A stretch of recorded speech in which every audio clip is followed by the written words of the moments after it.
Bonsoir à tous. Ce soir, notre quatrième volet de la troisième partie sur le premier mot, Bereshit, traduit par au commencement.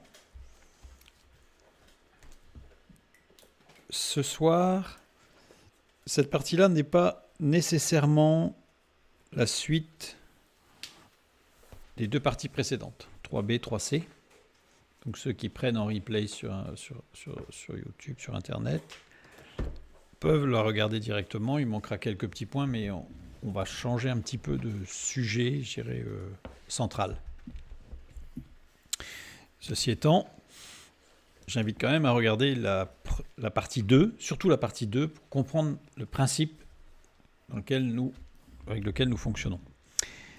Sur ce, nous commençons avec notre verset de Genèse chapitre 1, verset 1. Au commencement, Dieu créa les cieux et la terre. Et nous étudions le premier mot, à savoir Bereshit, qui a été traduit par « au commencement ». Nous sommes au 15e point, 15e paragraphe, que j'appellerai, et que j'ai intitulé « Jésus, le Fils de la Vierge ». Bereshit, traduit par « au commencement ». Dans Bereshit, nous avons les deux lettres extrêmes, le Beit et le Tav, qui forment le mot « bat ».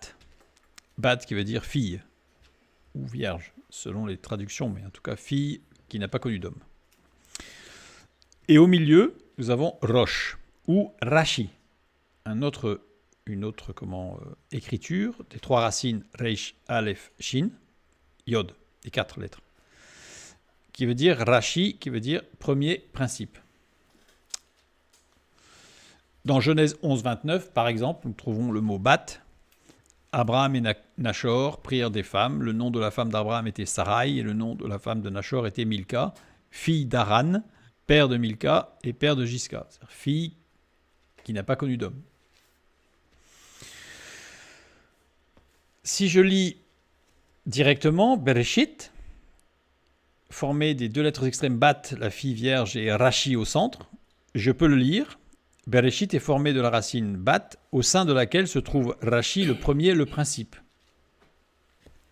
C'est-à-dire que au sein, à l'intérieur de la jeune fille, il y a le principe. Et le premier, ou le principe, nous avons vu que c'était le Messie, Jésus-Christ. Je renvoie vers notre étude 9e paragraphe, sur la partie 3b, où nous avions démontré que le principe, par excellence, biblique, le premier de toute chose, c'est le Messie, Jésus-Christ. Donc ça veut dire qu'on en arrive à dire que Jésus-Christ est au sein, dans le sein de la jeune fille vierge, dès le premier mot. Ce qui rejoint Ésaïe 7, 14, c'est pourquoi le Seigneur lui-même vous donnera un signe. Voici, la jeune fille deviendra enceinte, elle enfantera un fils et elle lui donnera le nom d'Emmanuel. Matthieu 1, 23, qui reprend ce texte dans le Nouveau Testament, et qui nous dit « Voici, la Vierge sera enceinte, elle enfantera un fils et on lui donnera le nom d'Emmanuel, ce qui signifie Dieu avec nous. » Donc on a un plus, je dirais, dans Matthieu, puisqu'on a la signification de Emmanuel, Dieu avec nous. Une question ici qui est importante, c'est pourquoi Jésus ne s'appelle-t-il pas Emmanuel comme dans la prophétie ? Pourquoi on a une prophétie qui nous dit « On lui donnera le nom d'Emmanuel » ? On a un verset dans l'évangile de Matthieu qui nous dit « On lui donnera le nom d'Emmanuel » et dans aucun texte biblique vous trouvez qu'il s'appelle Emmanuel. C'est-à-dire que ni dans les évangiles, ni dans les épîtres, nulle part. Ni dans les prophéties de la fin des temps, de l'Apocalypse par exemple, il n'est appelé Emmanuel. Donc c'est curieux.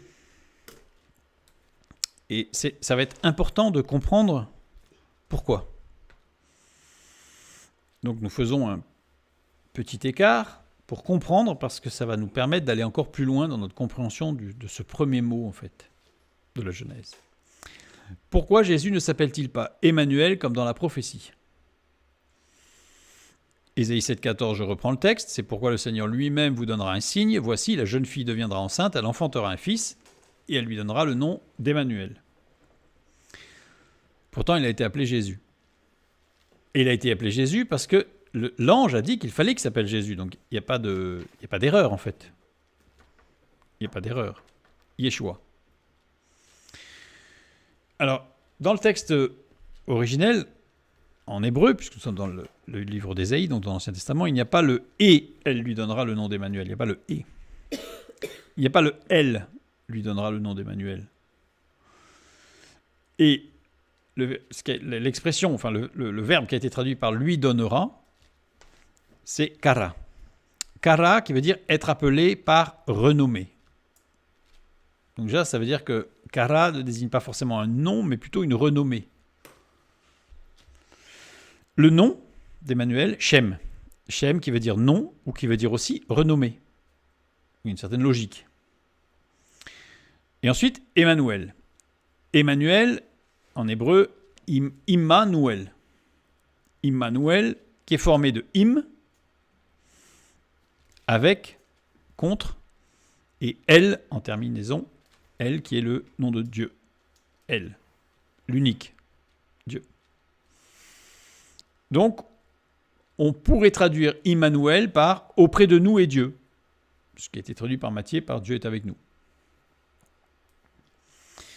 Traduction plus littérale de fait de Ésaïe 7,14, c'est pourquoi le Seigneur lui-même vous donnera un signe. Voici, la jeune fille deviendra enceinte, elle enfantera un fils qui sera Dieu auprès de nous. Ça, c'est la traduction littérale.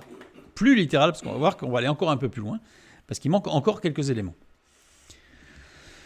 Comme il est écrit dans Ésaïe 9,6, nous lisons « Car un enfant nous est né, un fils nous est donné, et la domination reposera sur son épaule. On l'appellera admirable, conseiller, Dieu puissant, Père éternel, prince de la paix. » Et Immanuel.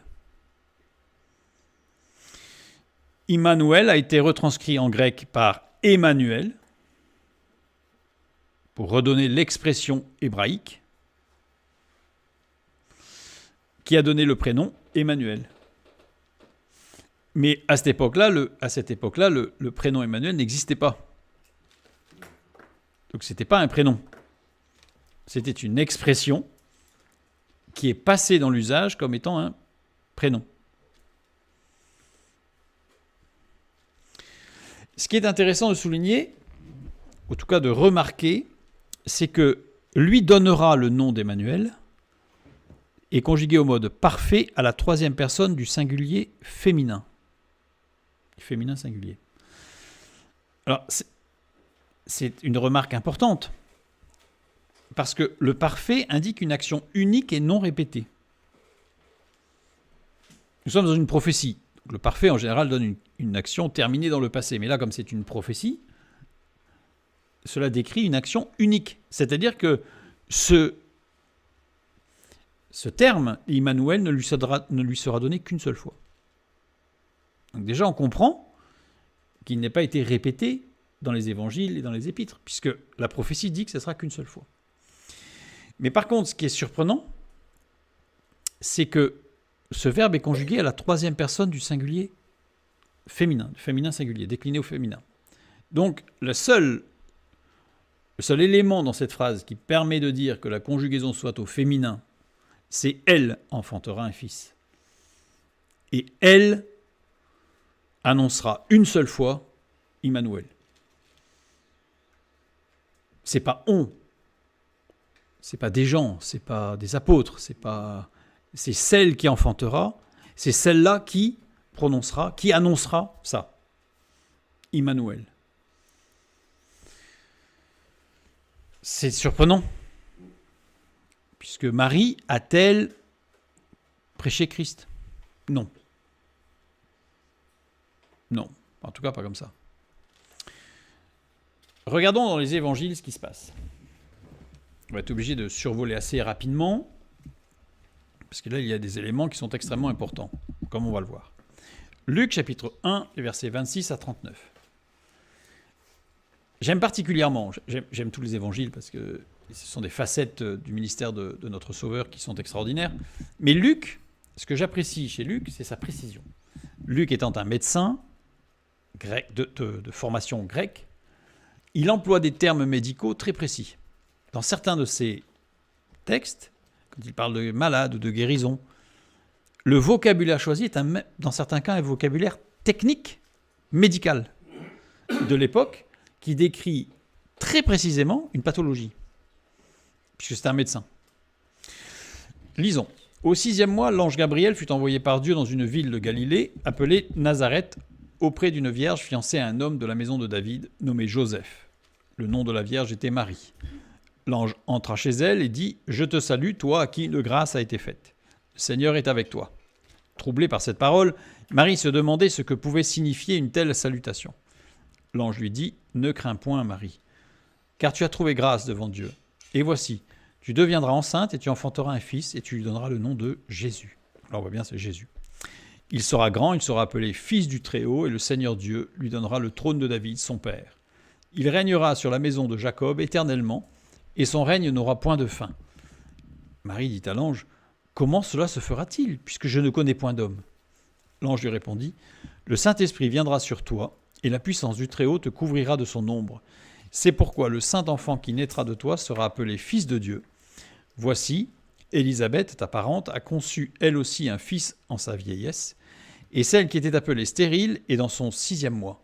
Car rien n'est impossible à Dieu. » Marie dit « Je suis la servante du Seigneur, qu'il me soit fait selon ta parole. » Et l'ange la quitta.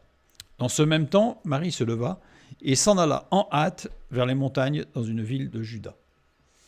On va d'abord s'arrêter là et ensuite on va continuer, mais on va d'abord s'arrêter là pour regarder quelques points de ce texte qui vont nous permettre de vraiment comprendre ce qui s'est passé et surtout pourquoi cette prophétie d'Ésaïe. Le verset 36. « Voici Élisabeth, ta parente, a conçu elle aussi un fils en sa vieillesse, et celle qui était appelée stérile est dans son 6e mois. » Je remets les mots dans le bon ordre. Voici Élisabeth, ta parente, elle a conçu aussi un fils en sa vieillesse, et elle est dans son 6e mois, celle qui était appelée stérile. C'est pas très correct au niveau français, mais au moins ça suit l'ordre des mots, et vous allez voir que ça va avoir son importance. Le verbe concevoir ici, c'est soulambano. N'oublions pas que c'est Luc qui écrit. Soulambano qui veut dire être enceinte, se rendre prisonnier d'eux, et il est conjugué au parfait.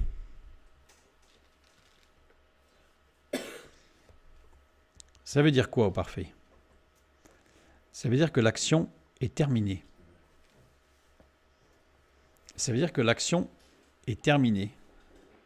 Elle n'est plus enceinte. Elle était enceinte, mais elle n'est plus enceinte. Et pourtant, elle est dans son 6e mois. L'action est terminée dans le passé. L'action vient juste de se terminer. Aussi n'est pas dans le texte original. Elle a conçu un fils. Il n'y a pas le aussi. 6e mois, le passage du 6e mois au 7e mois de la vie intra-utérine est extrêmement important. L'enfant est viable. C'est au passage du 6e mois au 7e mois que l'enfant est viable. Et les médecins le savaient. Le passage du 6e jour au 7e jour de la création est extraordinaire, c'est le repos. L'homme sort du registre de créature pour devenir, sous le souffle de l'esprit, Genèse 2,7, un collaborateur de Dieu. C'est aussi au 6e jour que l'embryon produit des hormones qui signalent au corps de la mère qu'elle est enceinte. 6e, 7e jour. Noé avait 600 ans lorsqu'il entra dans l'arche, c'est-à-dire qu'il est passé du 600 au 700, au siècle 7. Dans la parole de Dieu, en fait, il y a énormément de passages où on passe du 6 au 7. Et c'est la vie. Et l'embryon est viable au passage, à l'entrée au 7e mois. Certes prématuré, donc difficulté de survie, de démarrage dans la vie, ou dans l'existence, mais il est viable. Le peuple hébreu a quelques 600 ans depuis Noé lorsqu'il sort d'Égypte. 7e siècle toujours. Révélation tragique à Marie, qui suit une autre révélation qui, elle, est merveilleuse. Là, on voit que l'enfant est viable. Mais le fait d'employer soulambano au parfait montre que l'enfant vient de mourir. L'enfant vient de mourir. Alors, on a fait une étude sur le sujet. Ils ont vu que Luc, justement, décrit très bien la situation et décrit Élisabeth ayant un problème qui fait qu'elle a fait plusieurs fausses couches. Et là, c'est une fausse couche tardive. au sixième mois, est dans son 6e mois. Luc 1, 30 à 35. L'ange lui dit, « Ne crains point, Marie, car tu as trouvé grâce devant Dieu. Et voici, tu deviendras enceinte et tu enfanteras un fils, et tu lui donneras le nom de Jésus. Il sera grand, il sera appelé Fils du Très-Haut, et le Seigneur lui donnera le trône de David, son père. Il régnera sur la maison de Jacob éternellement, et son règne n'aura point de fin. » Ça, c'est une révélation merveilleuse qui juste précède une autre révélation désastreuse, catastrophique. La Marie dit à l'ange, « Comment cela se fera-t-il, puisque je ne connais point d'homme ?» L'ange lui répondit, « Le Saint-Esprit viendra sur toi, et la puissance du Très-Haut te couvrira de son ombre. C'est pourquoi le Saint-Enfant qui naîtra de toi sera appelé Fils de Dieu. » Le nom de Jésus, Yesous, transcription de l'hébreu Yeshua. Il est le salut ou il sauve, plusieurs traductions possibles. Luc 1,37, le verset qui suit la révélation, je dirais, désastreuse, catastrophique. Car rien n'est impossible à Dieu. Et 2 versets plus loin, un tout petit peu plus loin, au verset 39, j'ai pas mis le verset, on va voir, est impossible, adunateo, conjugué au futur. C'est-à-dire que, littéralement, c'est car rien ne sera impossible à Dieu. Donc ça veut dire que dans cette phrase, l'ange donne une promesse à Marie, donne quelque chose d'extraordinaire. Il vient de lui apprendre une catastrophe terrible, et il lui dit, mais Dieu fera quelque chose, il pourra faire quelque chose. Et c'est pour ça que au verset 39, dès que l'ange est parti, qu'est-ce qu'elle a fait Marie ? Elle alla en hâte. Et le terme grec ici est vraiment très pressé. Il était urgentissime, Galaï sur place. Les versets 40 et 41. Elle entra dans la maison de Zacharie et salua Élisabeth. Donc elle est arrivée. Dès qu'Élisabeth entendit la salutation de Marie, son enfant tressaillit dans son sein et elle fut remplie du Saint-Esprit. Ici, il y a un mot qui n'est pas traduit, ginomai, qui veut dire devenir, revenir au passé ou à un état passé. Revenir à un état passé pour Élisabeth. Conjugué à l'aoriste second et à la voix moyenne déponente. L'aoriste second, ça veut dire que c'est quelque chose qui n'est pas fixé dans le temps, mais qui a des conséquences dans le futur qui sont extraordinaires, qui sont prophétiques. À la voix moyenne déponente, en grec, la voix moyenne déponente, c'est quand celui qui fait l'action paraît être celui qui fait l'action, mais en réalité, il est porté dans son action par quelque chose d'autre. Et dans la parole de Dieu, c'est le Saint-Esprit. Donc ça veut dire que ce ginomai, traduit à l'aoriste second et à la voix moyenne déponente, montre qu'au moment où Marie est arrivée, l'enfant reprit vie. Et alors Élisabeth a senti l'enfant qui rebougeait, et elle a su que son enfant était à nouveau en vie dans son sein. Extraordinaire. Son enfant tressaillit, skirtao. N'oublions pas que c'est Luc qui parle, qui est médecin. Faire un bond, sans aucune notion de joie. C'est-à-dire que skirtao, c'est bondir, mais pas de joie. Il s'est passé quelque chose, il y a eu une sorte de spasme, une sorte de soubresaut violent, et Élisabeth l'a ressenti. Surtout qu'elle avait déjà dû sentir le bébé bouger, évidemment, avant. Et là, il était mort. Donc, elle sentait bien qu'il ne bougeait plus. Et justement, skirtao, c'est un terme médical utilisé par Hippocrate, entre autres, pour décrire un ou plusieurs sursauts qui expriment l'extrême bouleversement comportemental auquel elle est en proie, la personne. Donc, c'est un terme médical qui montre que, médicalement, il ne peut pas dire ce qui s'est passé. Mais il peut décrire ce qui s'est passé. Il y a 3 occurrences bibliques de skirtao. Dans Luc 1,44, donc Luc 1,41, Luc 1,44, car voici, aussitôt que la voix de ta salutation a frappé mon oreille, l'enfant a tressailli d'allégresse dans mon sein, donc ça c'est Élisabeth qui parle, et qui reconnaît la grâce de Dieu, l'action de Dieu.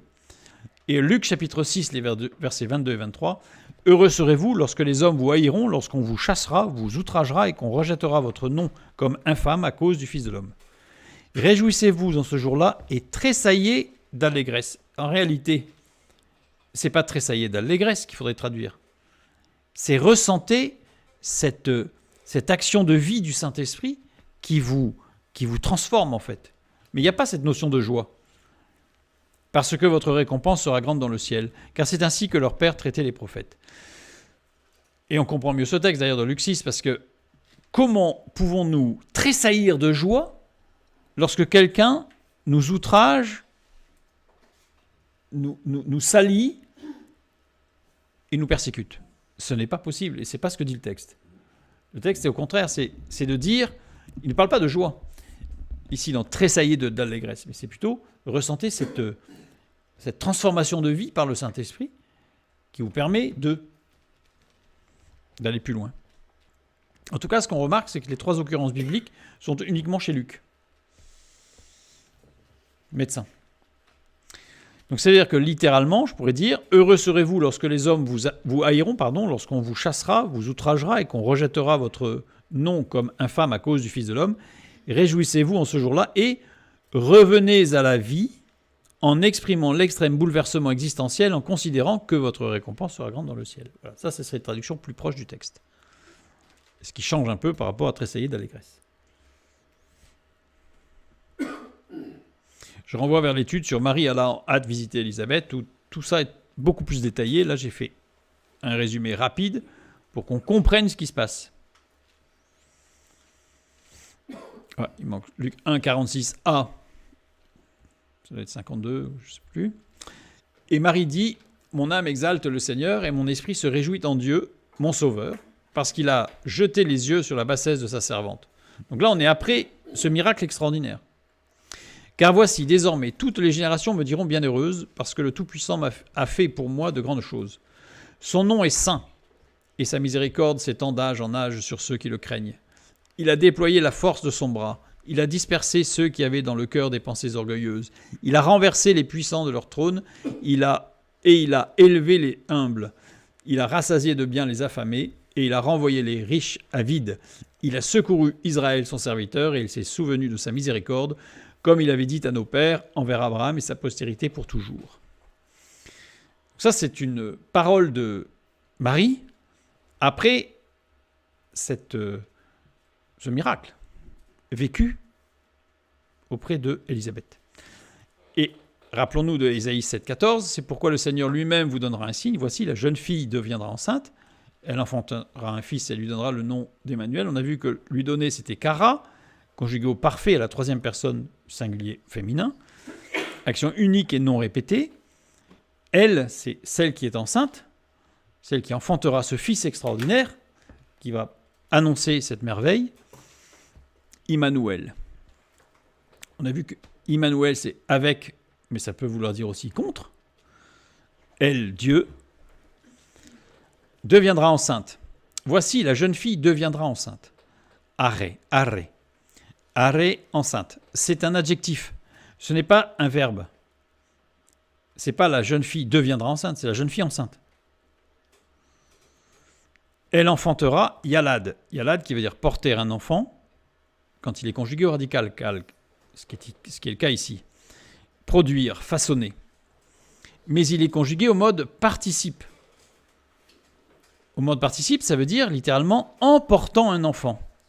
En produisant, en façonnant cet enfant. C'est-à-dire pendant la fabrication, la construction, la conception. Parce que le problème du mot conception, c'est qu'on ne sait pas si c'est le point de départ, en français, ou si c'est la fabrication de l'enfant. Mais là, en tout cas, ça parle bien du temps de croissance de l'embryon, du fœtus, etc.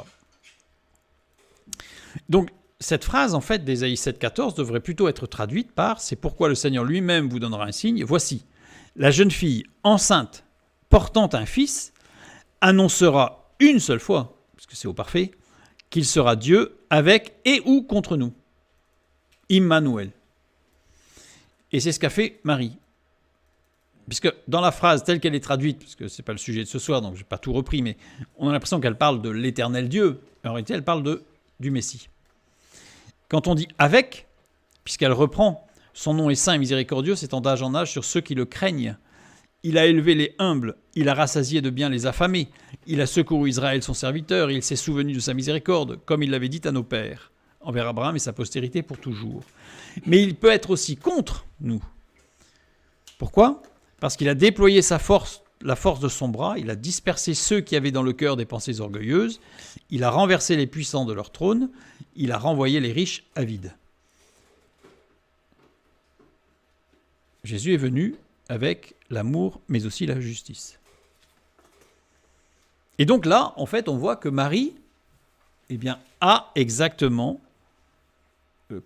réalisé cette prophétie d'Ésaïe, chapitre 7, verset 14. Littéralement. Une remarque, avec ce que nous venons de voir, une remarque très rapide, mais qui porte son sens. Luc 1, 36.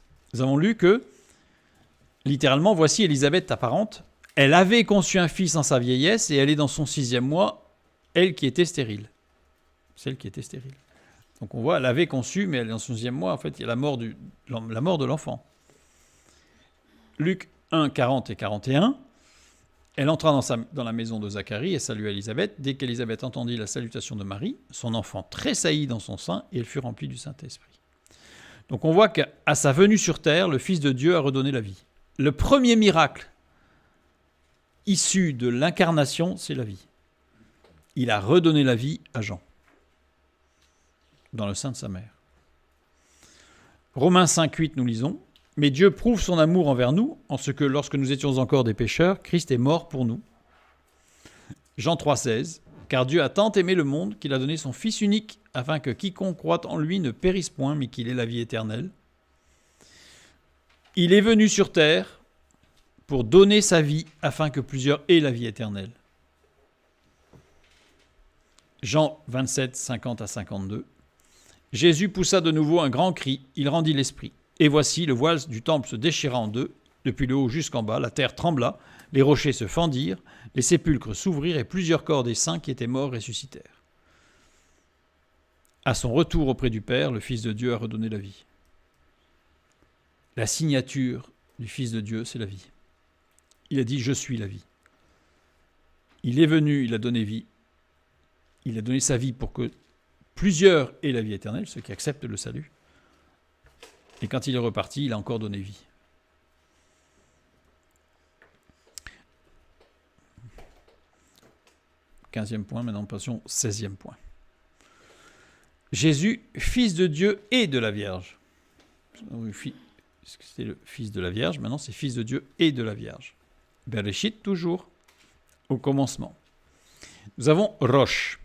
Rosh, qui peut être traduit par ce qui couvre. On le voit dans Exode 36, 38. On fit ces 5 colonnes et leurs crochets, et l'on couvrit d'or leurs chapiteaux et leurs tringles. Leurs 5 bases étaient d'airain. Ce qui couvre. Chapiteau ici, c'est ce qui est en haut, qui couvre la colonne, qui est appelée roche. Roche, le haut de la colonne. Celle qui permet d'ailleurs, d'un point de vue architectural, ce sont les colonnes du temple, en particulier où on en parle beaucoup, celle qui permet de faire le lien entre le plafond, ce qui symbolisait le haut, et le bas. Ce qui faisait le raccord entre la puissance qui soutient le haut et le bas, le haut de la colonne. Chapiteau, roche. Au centre de roche, nous avons Aleph. Nous avons vu que la valeur numérique 1 et que Aleph représente Dieu en tant qu'infini achevé, rendu accessible à tout un chacun. Là, je renvoie vers l'étude 3a, le premier paragraphe. Nous avons le Yod, la plus petite lettre de l'alphabet hébreu. Nous avons vu qu'elle représente le Messie. Je renvoie vers le chapitre 9, le paragraphe 9 de notre étude. Et enfin, nous avons Bat, la première lettre et la dernière lettre du mot, Beit, Tav, Bat, la fille vierge. Le Messie devait naître d'une vierge. C'est ce qu'on vient de voir. Il est né d'une vierge. Donc, dès le premier mot, il devait naître d'une vierge. On va se poser une question. Pourquoi une vierge ? Pourquoi Jésus devait-il naître d'une vierge ?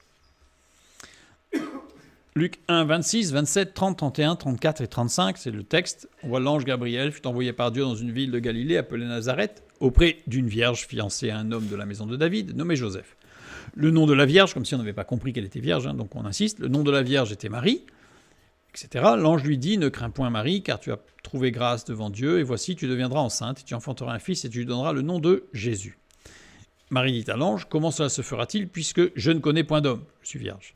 L'ange lui répondit, le Saint-Esprit viendra sur toi, et la puissance du Très-Haut te couvrira de son ombre. C'est pourquoi le saint enfant qui naîtra de toi sera appelé Fils de Dieu. Donc on insiste en fait sur sa virginité. Matthieu 1,18. Voici de quelle manière arriva la naissance de Jésus-Christ. Marie, sa mère, ayant été fiancée à Joseph, se trouva enceinte par la vertu du Saint-Esprit, avant qu'ils eussent habité ensemble. Fiancée à Joseph. Joseph et Marie étaient donc fiancés. Le Talmud nous apprend qu'il était courant qu'à cette époque, le fiancé vienne habiter chez ses futurs beaux-parents 1 an avant le mariage. Donc la date du mariage était fixée. Avant qu'ils eussent habité ensemble. Donc le texte souligne bien que par rapport à cette coutume, parce que si on s'était arrêté, ils étaient fiancés, par rapport à la coutume de l'époque, on aurait pu se dire ouais, mais rien ne dit qu'ils ne vivaient pas ensemble. Le texte le souligne, avant qu'ils eussent habité ensemble. Et qu'ils agissent comme s'ils étaient mariés, parce que le Talmud explique bien que quand le fiancé venait vivre chez ses beaux-parents avec sa fiancée, ils vivaient ensemble. Ils dormaient ensemble. Et ils n'attendaient pas la nuit de noces pour concrétiser leur union. Donc là, le texte biblique souligne, insiste, je dirais tout particulièrement, sur le fait qu'il n'y a pas eu de relation. Symbolique de la jeune femme vierge dans la Bible. Dans l'Ancien Testament, Israël qui attend le Messie, c'est le symbole de la Vierge. Dans le Nouveau Testament, l'Église qui attend le retour du Messie. Attention, l'Église ne remplace pas Israël. C'est ce qu'on appelle le reconstructionnisme. Ce n'est pas le sujet de ce soir, mais attention, on ne remplace pas l'un par l'autre. Israël a encore un rôle extrêmement important à jouer dans les prophéties de la fin des temps. En pratique, depuis que le peuple d'Israël existe, on a essayé de le détruire. On a toujours, dans l'histoire, le peuple juif a toujours été attaqué. Pourquoi ?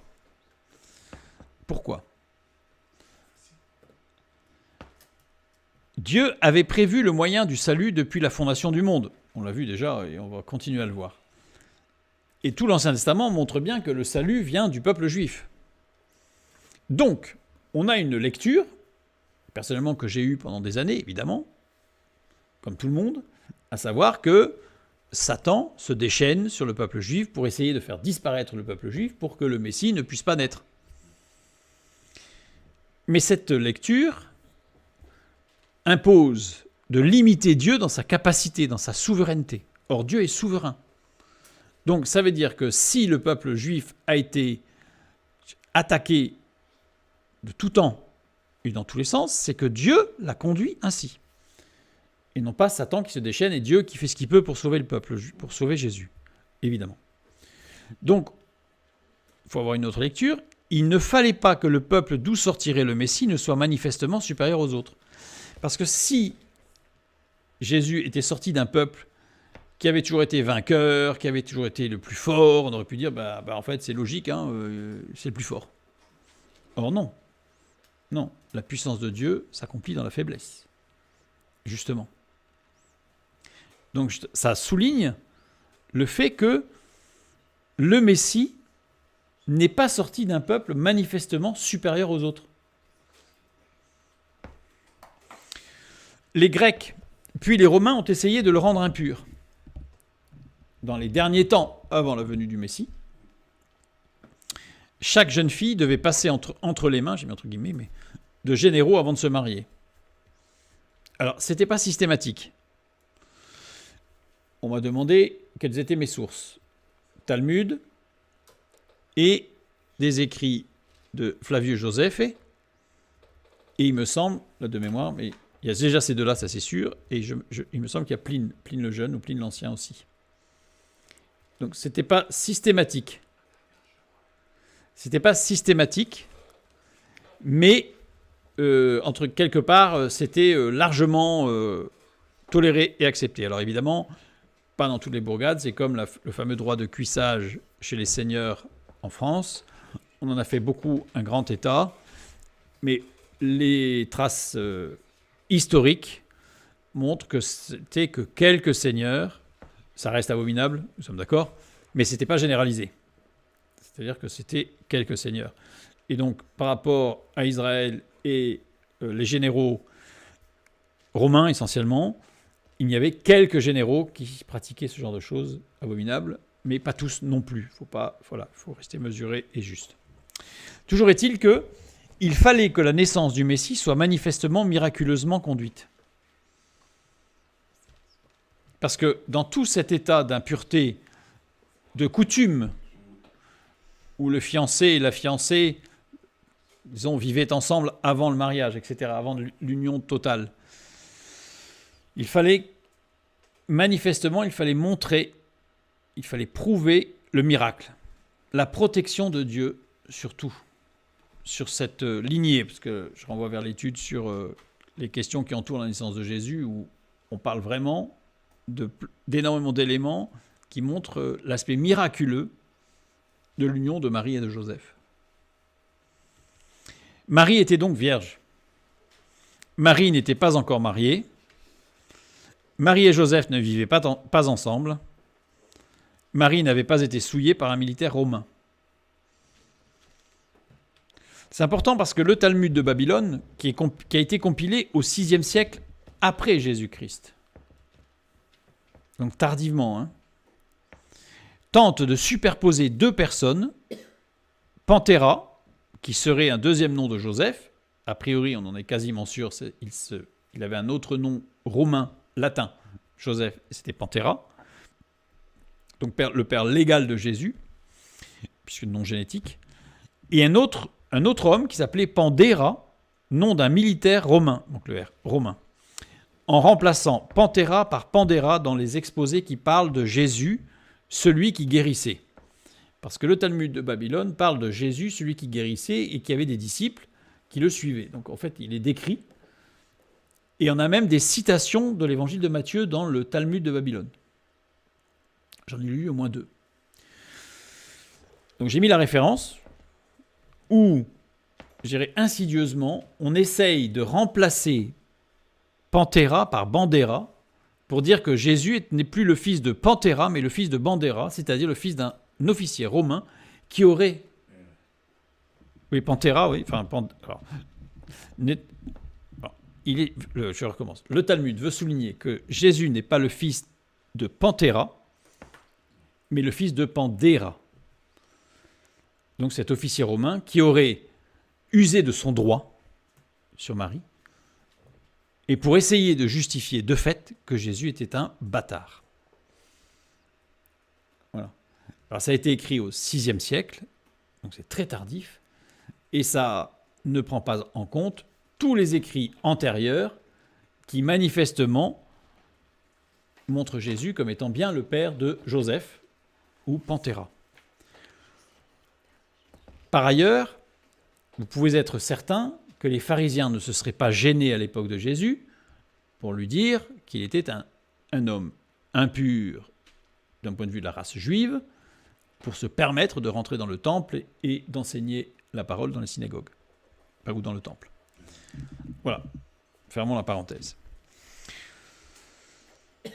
Je reviens sur notre 16e point. Donc on a vu que le Messie devait naître d'une vierge et c'est important pour souligner le miracle, évidemment. Nous avons vu que le Messie est le Fils de Dieu. Là, ce n'est pas devait être, c'est il est le Fils de Dieu. On l'a vu au 11e point, la dernière fois. Comment cela se peut-il ? C'était la question de Marie d'ailleurs. Mais comment ça peut se faire ? Comment est-ce possible ? Je souligne ici que Roche, qui prend le sens de ce qui couvre, ne porte ce sens de chapiteau, de ce qui couvre la construction, que concernant le sanctuaire et le parvis, là où Dieu se trouve. Dans la parole de Dieu, vous ne trouverez jamais ce sens pour une maison, pour un quelconque bâtiment, mais uniquement pour le parvis et le sanctuaire de Dieu. Donc si je prends Bereshit dans sa construction, on peut le lire, la jeune fille vierge, Bat, est couverte, Rosh, par Dieu, Aleph, qui se trouve au centre de ce qui couvre la jeune fille, Rosh, pour engendrer le Yod, c'est-à-dire le Messie qui est le Fils de Dieu. Ça, c'est le message, je dirais, intrinsèque du premier mot de la Bible. Bereshit. Dès le départ. Dès le départ. Ce qui correspond à Luc 1,35, l'ange lui répondit, le Saint-Esprit viendra sur toi et la puissance du Très-Haut te couvrira de son ombre. C'est pourquoi le Saint-Enfant qui naîtra de toi sera appelé Fils de Dieu. On va regarder un petit peu qu'est-ce que... Je reviens en arrière pour vous montrer. C'est Luc qui parle. N'oubliez pas que Luc est précis. Qu'est-ce que Luc a dit quand il parle de couvrir de son ombre? C'est la grande question. Qu'est-ce qui s'est passé? Comment ça s'est passé? Luc 1,35.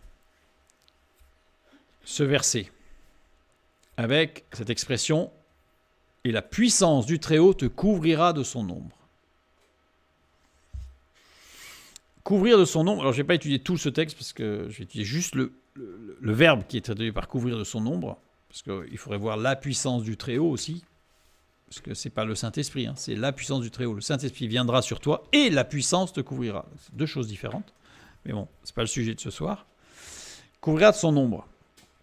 Episkiazo. Episkiazo, 5 occurrences de ce verbe. Dans Matthieu 17,5, comme il parlait encore, une nuée lumineuse les couvrit. Et voici une voix fit entendre de la nuée ces paroles. Celui-ci est mon fils bien-aimé en qui j'ai mis toute mon affection. Écoutez-le. L'autre, c'est dans Marc 9,7. Une nuée vint les couvrir et de la nuée sortit une voix. Celui-ci est mon fils bien-aimé. Écoutez-le. Luc 9,34. Comme il parlait ainsi, une nuée vint les couvrir et les disciples furent saisis de frayeur en les voyant entrer dans la nuée. Et Acte 5,15, en sorte qu'on apportait les malades dans les rues et qu'on les plaçait sur des lits et des couchettes, afin que lorsque Pierre passerait, son ombre au moins couvrit quelqu'un d'eux, pour les guérir. Alors là, on a 4 textes, puisque Luc 1,35, c'est la conception, donc particulier, mais on a 4 textes, dont un qui semble un peu l'intrus. Parce que les 3 premiers textes nous parlent de la transfiguration, l'expérience de la transfiguration. Puis le 4e texte semble un peu l'intrus. C'est bizarre. C'est un peu magique. C'est un peu dérangeant, ce texte. Donc, l'expérience de la transfiguration, c'est la manifestation de la gloire de Dieu. 2 Pierre 1,17, nous lisons « Car il a reçu de Dieu le Père honneur et gloire, quand la gloire magnifique lui fit entendre une voix qui disait « Celui-ci est mon fils bien-aimé en qui j'ai mis toute mon affection ». On parle bien de la gloire. C'est une manifestation de la gloire de Dieu. La transfiguration. On va regarder un petit peu plus près Acte 5,15. Ce texte un petit peu curieux, cet intrus dans l'utilisation de ce verbe « couvrir de l'ombre ». En sorte qu'on apportait les malades dans les rues et qu'on les plaçait sur des lits et des couchettes, afin que lorsque Pierre passerait, son ombre au moins couvrit quelqu'un d'eux. Et la suite du texte montre qu'alors il était guéri. On imagine la scène. Pierre qui parle, il fallait regarder où était le soleil pour se mettre du bon côté pour être à l'ombre de Pierre.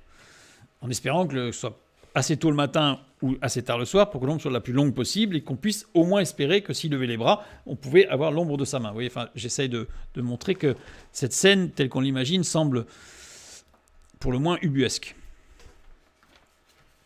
Comparons ce verset avec un autre verset qui utilise le groupe nominal « son nombre ».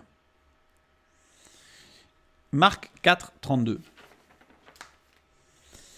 Mais lorsqu'il a semé, il monte, devient plus grand que tous les légumes et pousse épouse de grandes branches, en sorte que les oiseaux du ciel peuvent habiter sous son ombre. Ça, c'est le graine de sénévé, c'est la parabole du graine de sénévé. Donc on a sous son ombre. Sous son ombre, pareil, son ombre. Alors, dans Acte 5.15, le terme son ombre, c'est on a l'article et en grec, puis skia, le nom skia. Alors que dans Marc, on a et, skia et autos. Il y a un mot en plus. Et là. Alors le la, les, mais là c'est décliné au féminin, donc c'est bien là. Skia, qui est traduit par ombre, c'est un terme, donc au féminin, fréquemment utilisé par les écrivains grecs dans le contexte de la métaphysique et de l'épistémologie pour exprimer le contraste entre le monde sensible, transitoire et illusoire et le monde intelligible, éternel et réel des idées et des vérités éternelles. C'est quelque chose de particulier quand même. C'est pas juste l'ombre de l'arbre, c'est quelque chose de beaucoup plus profond que ça. Dans le cas de la graine de sénévé, nous avons et, toujours là, skia, donc la même chose. Donc ça veut dire qu'on ne parle pas de l'ombre de l'arbre, on parle de quelque chose de beaucoup plus profond que ça. Je renvoie vers la parabole de la graine de sénévé où nous explicitons pourquoi. Puisque la graine de sénévé montre un développement, pour faire un petit résumé très rapide, la graine de sénévé montre un développement anormal de l'Église qui devient grande alors qu'une graine de sénévé doit rester petit, un arbuste. Une graine de sénévé, ça a au maximum 2 mètres, 2 mètres 20 de haut. Et c'est assez léger, c'est frêle. Or là, on montre un développement totalement anormal qui reçoit dans ses branches ensuite tous les oiseaux du ciel. Or, dans la parabole qui précède, Jésus explicite que tous les oiseaux du ciel, ce sont les choses mauvaises. Donc, la graine de sénévé, en fait, développe l'idée d'une évolution de l'Église, corps de Christ, qui sera anormale, non pas miraculeuse, mais anormale, et qui acceptera en son sein tous les oiseaux du ciel qui mangent les graines. Je ferme la parenthèse sur la graine de sénévé, je vous invite à aller voir cette vidéo. Mais surtout, ce qui m'intéresse pour ce soir, c'est que on a et, là, skia, ce qui a été traduit par ombre, et autos, à lui. À lui. Ça veut dire que, littéralement, c'est, j'ai mis vraiment du son littéral qui n'est pas correct en français, mais pour bien comprendre, la ombre à lui. On insiste, celle qui est à lui, c'est la sienne, quoi. Donc c'est bien son ombre. Alors que dans le cas de Acte, on n'a pas son ombre, on a la ombre. Sous-entendu, pas à lui. Sous-entendu, pas à lui. C'est-à-dire qu'il s'agissait de la gloire de Dieu comme lors de la transfiguration. C'est-à-dire qu'au passage de Pierre, ceux qui étaient dans la foi recevaient ce que Marie a reçu, à savoir une action puissante de la gloire de Dieu dans leur être. Et ils étaient guéris. Il ne s'agissait absolument pas de l'ombre de Pierre. Si je traduis littéralement, il ne s'agissait pas de l'ombre de Pierre. Pierre pouvait être beaucoup plus loin, mais c'était le message qu'il véhiculait qui faisait que, saisis par la foi, les gens étaient guéris. On retrouve ça dans Exode 16.10, cette pensée. Et tandis qu'Aaron parlait à toute l'assemblée des enfants d'Israël, ils se tournèrent du côté du désert, et voici, la gloire de l'Éternel parut dans la nuée. La gloire de l'Éternel. Exode 24.16. La gloire de l'Éternel reposa sur la montagne de Sinaï, et la nuée la couvrit pendant 6 jours. Le 7e jour, vous voyez, 6 ou 7 toujours, le 7e jour, l'Éternel appela Moïse du milieu de la nuée. Exode 40.34, il y en a plein, j'ai quelques exemples. Alors la nuée couvrit la tente d'assignation et la gloire de l'Éternel remplit le tabernacle. Et 2 Corinthiens 3.7.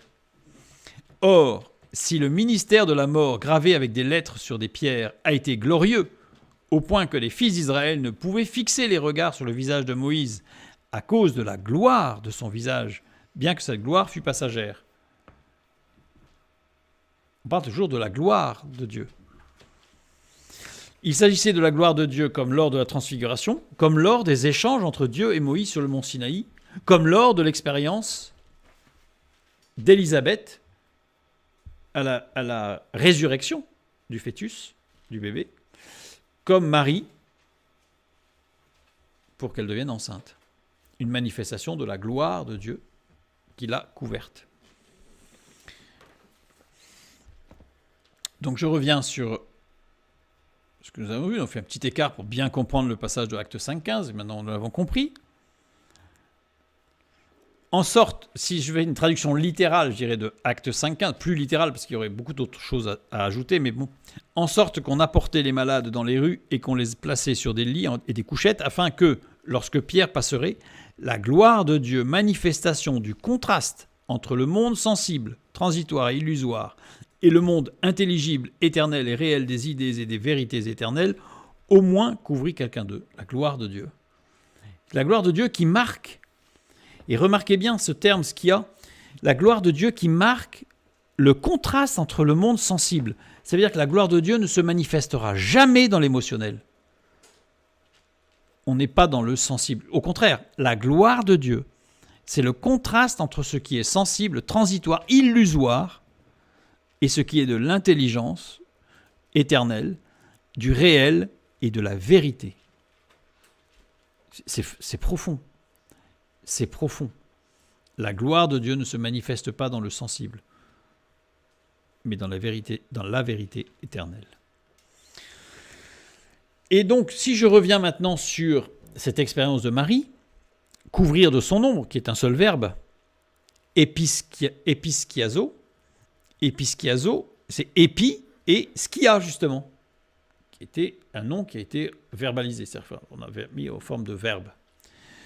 Sur, épi, dans, au travers, et ce qu'il y a, justement, la gloire de Dieu, manifestation du contraste entre le monde sensible, transitoire et illusoire, et le monde intelligible, éternel et réel des idées et des vérités éternelles. Voilà ce qui s'est passé pour Marie.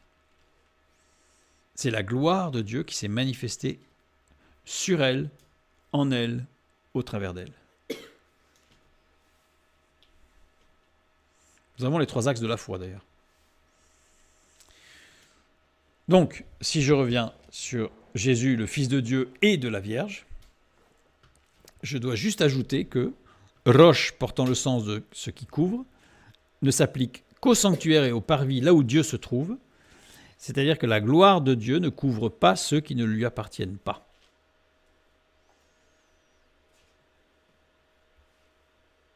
C'est simple. Et c'est pour ça que dans Acte 5, il est dit que c'est pas l'ombre, tel que c'est traduit, l'ombre de Pierre, dès qu'elle passait sur quelqu'un, était guérie. Non. Afin que quelques-uns, c'est-à-dire ceux qui avaient la foi, ceux qui avaient cette foi en Dieu pour saisir la grâce, puissent la recevoir. Et c'est tout le ministère de Jésus qui le montre. Sauve mon enfant qui est en train de mourir. Jésus répond au centenier, mais il faut avoir la foi pour ça. Viens au secours de ma foi. Et à ce moment-là, l'enfant guérit. Cette femme avec cette perte de sang, si seulement je le touche, l'objectif c'était pas de le toucher, la preuve, les disciples ont dit, mais il y a des centaines de personnes qui te bousculent dans tous les sens et qui te touchent. Tu es en train de dire qui m'a touché. Mais parce que elle l'a touché, mais c'est pas son vêtement, c'est pas sa peau qu'elle a touché, c'est qu'elle a touché la grâce, la gloire de Dieu. Et c'est ce qui s'est passé pour Marie. On passe au point suivant. Au commencement, toujours, Bereshit. Je pense que mon titre n'est pas bon. Copier-coller malheureux. On va découvrir comme ça. Bereshit, au commencement. Roche, toujours au centre. Tête, principe, cette fois-ci. Avec toujours le Aleph au centre de Roche. Aleph étant cette lettre qui représente Dieu dans son unité en tant qu'infini achevé, rendu accessible. Je renvoie toujours sur le premier paragraphe. Je les mets à chaque fois parce que comme ça, ce sont des diapositives qui peuvent être isolées et qui peuvent être utilisées. Et ensuite, nous avons Beit, et non plus Beit Tav, la première et la dernière, mais Beit et les 2 dernières, Yod Tav. Et ça fait un mot, Bayit. Bayit qui veut dire maison. Avec le Yod au centre. Le Yod, on a vu que c'était la plus petite lettre de l'alphabet hébreu et que c'était le Messie. Littéralement, au centre de la maison, Bayit, il y a le Yod, le Messie. au centre de la maison, il doit y avoir le Yod. Et au centre de la maison Bayit, il y a le principe créationnel Rosh. Rosh, au centre du principe créationnel Rosh, il y a le Aleph, Dieu, qui s'est rendu accessible. On voit cette déclinaison, en fait, du Yod, du principe créationnel et de Dieu. Dieu, Jésus, le Fils de Dieu, étant venu faire le trait d'union entre la création de Dieu et Dieu. Au centre de la maison, Bayit, le Yod, le Messie. Apocalypse 3:20. Voici, je me tiens à la porte et je frappe. Si quelqu'un entend ma voix et ouvre la porte, j'entrerai chez lui, je souperai avec lui et lui avec moi. Éphésiens 3:17, le début du verset. En sorte que Christ habite dans vos cœurs par la foi. Nous sommes donc appelés à recevoir le Yod, le Messie, en nous. Hébreux 3, 5 et 6. Pour Moïse, il a été fidèle dans toute la maison de Dieu, comme serviteur pour rendre témoignage de ce qui devait être annoncé. Mais Christ l'est comme fils sur sa maison. Et sa maison, c'est nous, pourvu que nous retenions jusqu'à la fin la ferme confiance et l'espérance dont nous nous glorifions. Nous sommes donc appelés à recevoir le Yod en nous. Colossiens 1, 18. Il est la tête du corps de l'Église. Il est le commencement, le premier-né d'entre les morts, afin d'être en tout le premier. L'Église doit veiller à garder le Messie en son centre. Il y a malheureusement dans l'histoire des mouvements qui ont très bien commencé avec le Messie au centre et qui ont très mal fini parce que le Messie n'était plus au centre. Ce qui était au centre, c'était autre chose. Je vous laisse regarder quoi. Et maintenant, on peut aussi regarder ce qui se passe aujourd'hui. Malheureusement, dans certaines églises, certains mouvements, peu importe, c'est pas l'objectif n'est pas de juger, mais de se positionner soi. Christ, le Messie, n'est plus au centre. Et si le Messie n'est plus au centre, l'édifice s'effondrera. Donc ça, c'est important. Par rapport au principe créationnel, 2 Corinthiens 5, 17 et 18, « Si quelqu'un est en Christ, il est une nouvelle créature. Les choses anciennes sont passées. Voici, toutes choses sont devenues nouvelles. Et tout cela vient de Dieu, qui nous a réconciliés avec lui par Christ et qui nous a donné le ministère de la réconciliation. » Si quelqu'un est en Christ, il est une nouvelle créature. Le principe créationnel est toujours là. Il est toujours là. Et tout cela vient de Dieu.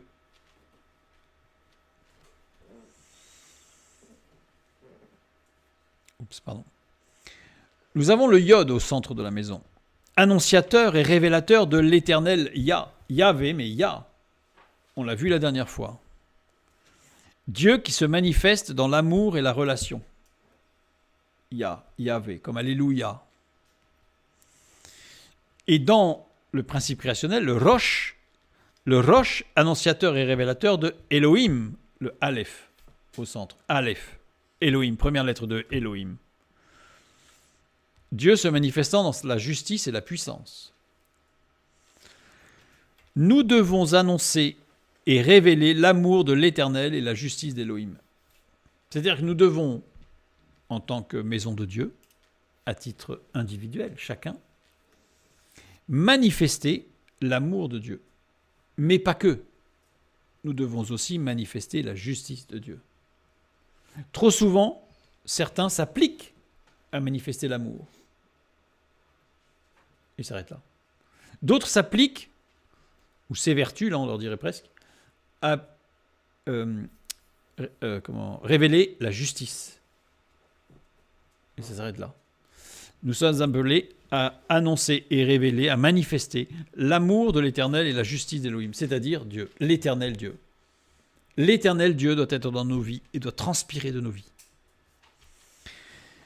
Mais pas que pour nous, mais aussi l'Église, le corps de Christ, doit manifester, doit annoncer et révéler et l'amour de l'Éternel et la justice de Dieu. Et dans ce cas, on pourra être des instruments qui vont révéler l'Éternel Dieu.